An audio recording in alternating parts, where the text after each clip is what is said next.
As Israel completed its withdrawal from Gaza, the following day it issued orders to confiscate additional Palestinian land from the West Bank and continue the construction of a separation wall. This wall is twice the height of the Berlin Wall and 4 times longer. It rips through villages, severing travel for work, healthcare, and education, separating farmers from their lands and families from loved ones. An Israeli study revealed that the barriers route was chosen in order to confiscate land intended for illegal settlement expansion, not for security reasons. Here you have this huge wall being constructed right in the middle of the West Bank. How can anybody believe that there's going to be the creation of a real state? It's a symbol and a reality of oppression. Anybody outside of Israel who supports a two-state solution has to be very careful, because what they mean in a two-state solution is that 90% of historical Palestine would be Israel. In the rest 10%, you'll have 2 huge prison camps, one in the Gaza Strip and one on the West Bank.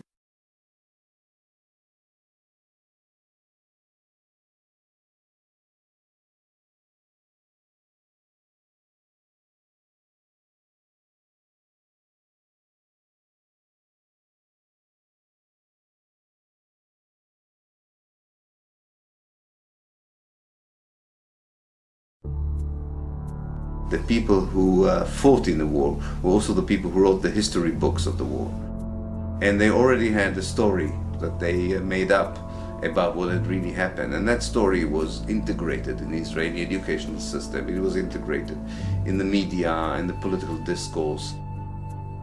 Some of us who work as Jewish educators have been admitting over the last maybe 10 years that it is propaganda. Israelis don't understand what's going on. They don't know the occupation. We began to educate ourselves. And the first thing we did was invite women, Palestinian women, to come into our homes and talk to us and tell us what exactly was the problem as they saw it. And little by little, we learned about their lives. We learned about the suffering they encountered on a daily basis. We learned about the killing going on there, about the lives that were completely circumscribed by an occupation that they had no control over. I'm one of the few Israelis not in uniform and not a settler that's been in the territories in the last 9 months. You see that the army was actually waging a very cruel war. On the Israeli side, there seems to be no understanding that this is how you create terrorism. If you are so repressive on a people, you give them the sense of having no options, and that's a very dangerous place. In fact, there's a very clear correlation between the kind of human rights abuses that Israel commits in the West Bank and Gaza and the Palestinian militant response to those abuses.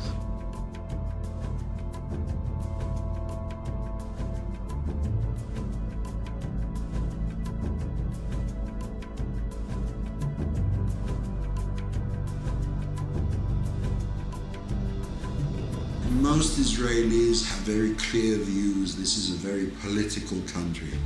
And when you talk to somebody, you can argue all night.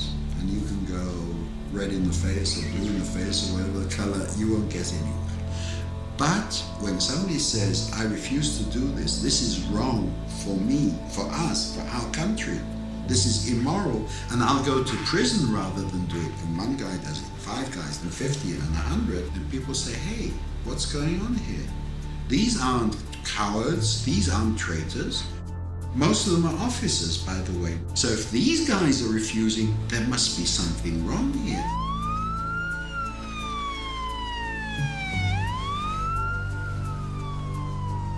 Nobody can argue with what I've seen. I mean, they may not like how I say it, or they may not like all the facts that I convey. It may sound like I'm imbalanced, but the fact is, when you're dealing with oppression, there is no balance. Even someone with a 20% open mind would reach the same conclusions that our commission reached. You could be pro-Israeli, and still, if you saw these realities, you'd have to have a completely closed mind not to come to the same conclusions that we reached. So the violence begins with the occupation. The opposition is resistance to the occupation. Resistance to violence is legitimate in any country in the world. I may disagree with some of the acts of resistance. I think some of the tactics are stupid. Attacks on Israeli civilians are stupid, immoral, and counterproductive. They should be stopped. We should not use violence whatsoever, because it really destroys our intentions, and it destroys our position, which is in the higher moral standing. We are the victims, and the world should not understand that we are the victims. Criticizing the Israeli government policy for assassinating people or for shooting children and maiming them, for thousands of children, that's not anti-Semitic, that's humane. We have to tell the truth about what's going on and say as clearly as we can, if you keep going down this path, you're going to destroy yourselves. No enemy will have to destroy you. You're rotting from within because of the methods you're using against innocent people. I don't think even with the best video that you can make, Americans will really understand what it is like to be a Palestinian under occupation. I guarantee you, if you spend 1 week in Gaza or in the West Bank, you will understand it in a very profound way.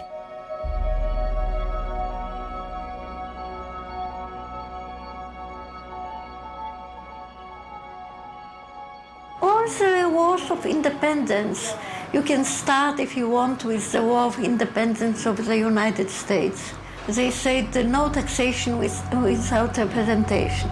And we demand taxation from the Palestinians and don't give them any representation. It is the same all over the world, and nobody wants to be under somebody's occupation.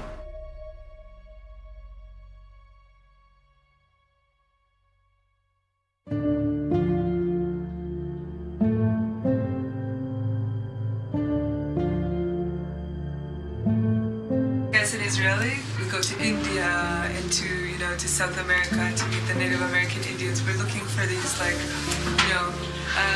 indigenous people with some kind of more rooted wisdom, and they're right here. They're right here, right under our noses. Nobody ever comes here. The Falahin for me, the Palestinian Falahin, it's like, everything that that people go looking for. People with deep roots, really connected to the earth, with this romance with their land, and just incredibly wise and open-hearted, and simple, beautiful, and Israelis never see them unless it's through Target.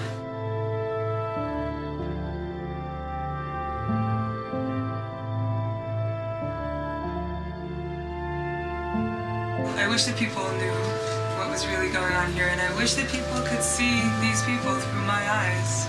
That's what often I'm looking at people and they're so incredibly beautiful. I was just thinking, I wish that Israelis could for 1 minute see them through my eyes.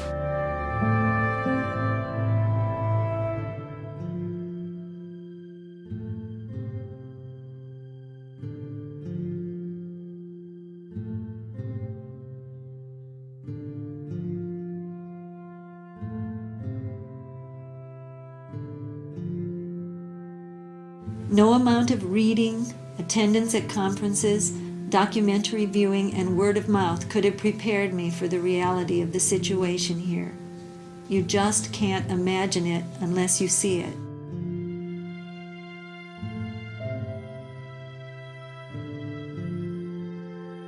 This is not at all what I asked for when I came into this world.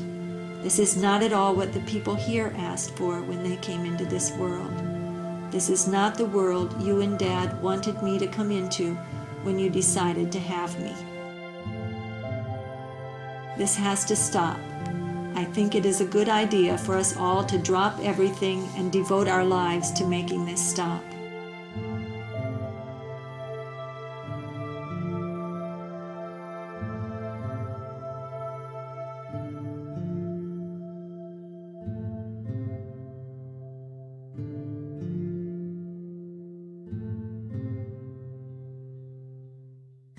The real battle for justice in the Middle East has to be fought and won here in America.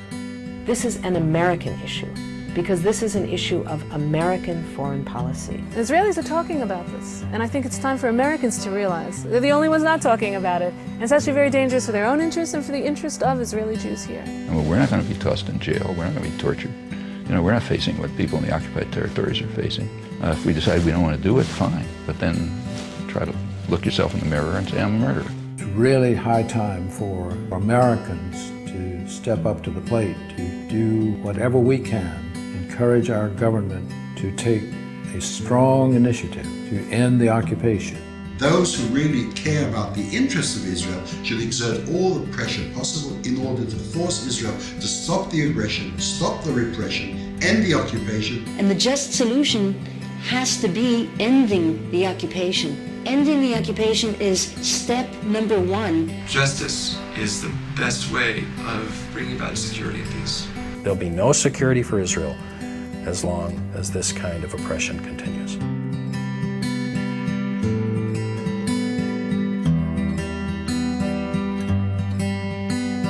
Close my eyes tonight, my conscience by my side. It's hard to live this life where truth begins with a lie. So I won't sleep, I will stay awake, 'cause if I dream, then they'll take their claim. Oh, try to fight, to stay.